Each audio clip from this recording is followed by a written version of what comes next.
Dear brothers and sisters, we welcome you to the funeral services for our beloved associate, Elder Robert D. Hales.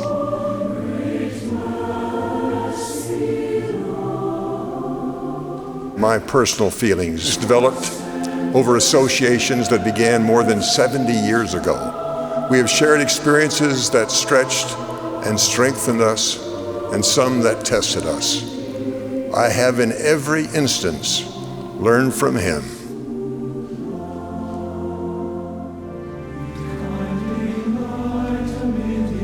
He was tireless in his ministry. In his 42 and a half years as a general authority, he has participated in nearly every council and committee at church headquarters.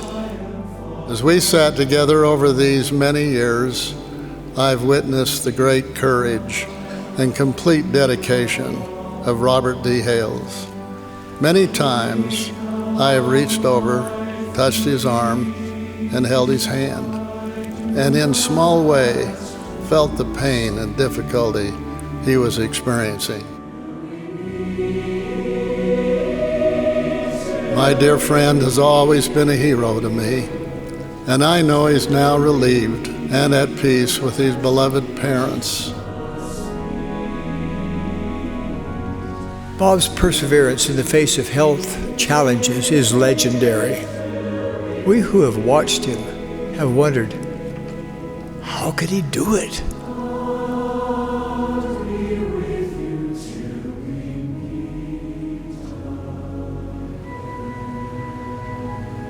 With the courage of a jet pilot, the tenacity of a champion athlete, the humility and devotion of a disciple of the Lord, Elder Hales has completed his life's mission in a most exemplary way.